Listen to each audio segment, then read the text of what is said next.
Peradaban dalam Islam dibagi menjadi 3 bagian, yaitu periode klasik dari tahun 650 sampai 1250 Masehi.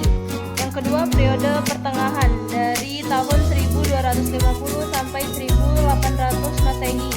Dan yang terakhir adalah periode modern dari tahun 1800 sampai dengan sekarang. Perkembangan ilmu pengetahuan seperti sekarang itu tidak hanya berlangsung secara instan, melainkan terjadi secara turun-temurun, bertahap, dan evolutif. Pendidikan Islam pada dasarnya adalah meneruskan nilai kebudayaan Islam kepada generasi muda dan mengembangkannya sehingga mencapai dan memberikan manfaat maksimal bagi hidup dan kehidupan manusia yang mana sesuai dengan tingkat perkembangannya. Terdapat masa yang paling menonjol adalah puncak perkembangan pada masa Khalifah Al-Mansur. Namun puncaknya terjadi pada masa Ar-Rasyid dan Al-Maktum.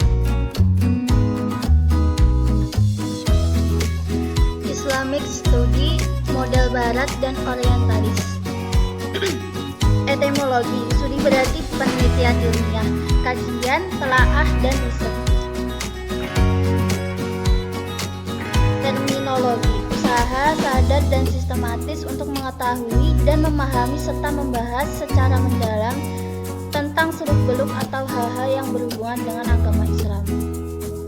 Barat, studi Islam di Barat berkelanjutan dari pemikiran orientalis yang berdisiplin ibadah untuk membangun akulturasi Islam dengan tradisi di Barat.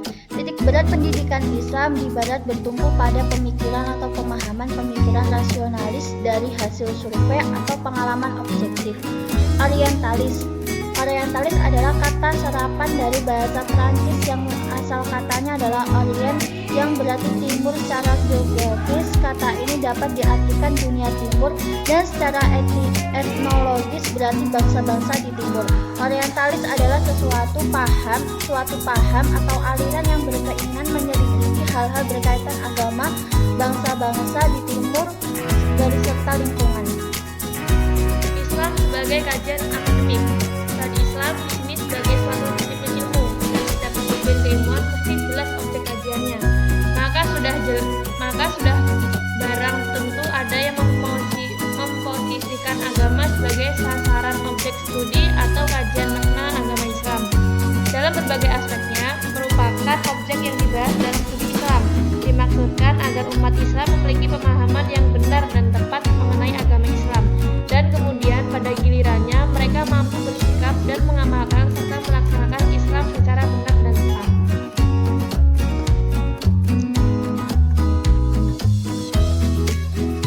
Konsep ilmu dan tradisi Islam. Pengertian pendidikan dalam Islam. 1. Al-Tarbiyah. Penggunaan istilah Al-Tarbiyah berasal dari kata rob. Dalam penjelasan lain, kata Al-Tarbiyah berasal dari 2 kata, yaitu Abd Ar-Rahman dan An-Nahlawi 1992. Robba yarbu, bertambah, tumbuh, dan berkembang. Robba yarbu, memperbaiki, menguasai urusan, menuntun, dan memelihara. Kajian Islam dengan pendekatan ilmu sosial. Ilmu sosial modern dan postmodern memuat nilai etnosentris dan individualis. Pendekatan modern menyatakan kebenaran hanya bisa ditetapkan oleh metode Islam, metode ilmiah, saintifik, yang logis dan empiris berdasarkan asumsi materalis. Etika sosial bukan soal etika individualis saja, melainkan perjuangan untuk mempraktekkan kebenaran yang sudah diwahyukan kepada manusia melalui nabi-nabi.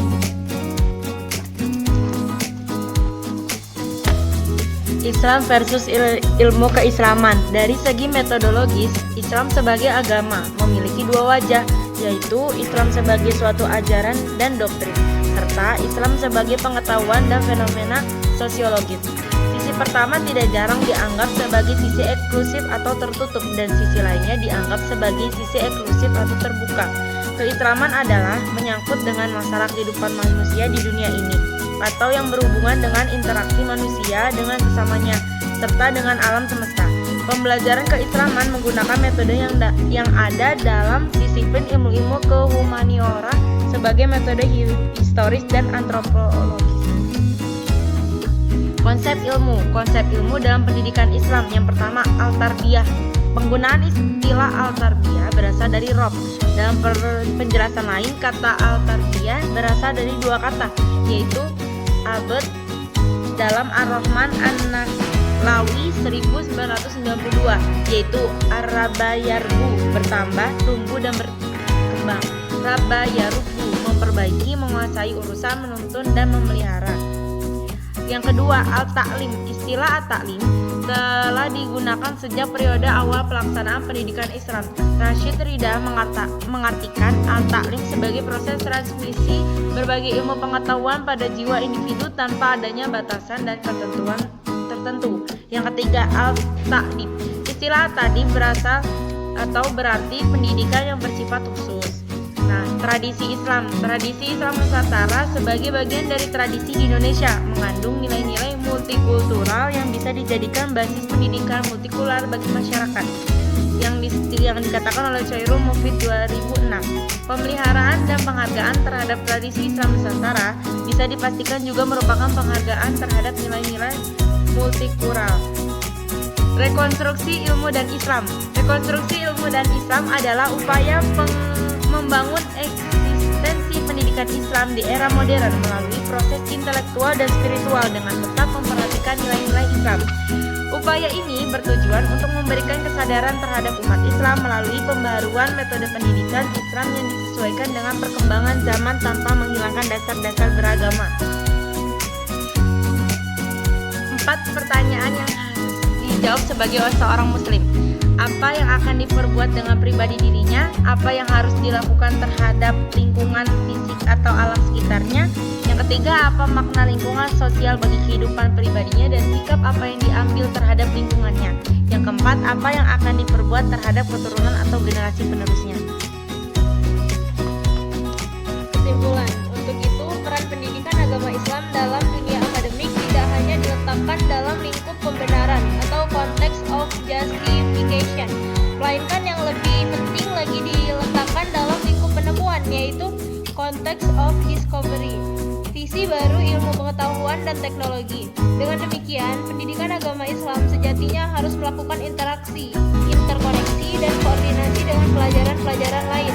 Hal ini dilakukan tentunya untuk memposisikan pendidikan agama Islam sebagai celupan atau cibgo bagi pengembangan ilmu pengetahuan dan teknologi yang sungguh-sungguh bermanfaat bagi kesejahteraan dan kebahagiaan umat manusia. Cukup sekian presentasi dari kami. Wassalamualaikum warahmatullahi wabarakatuh.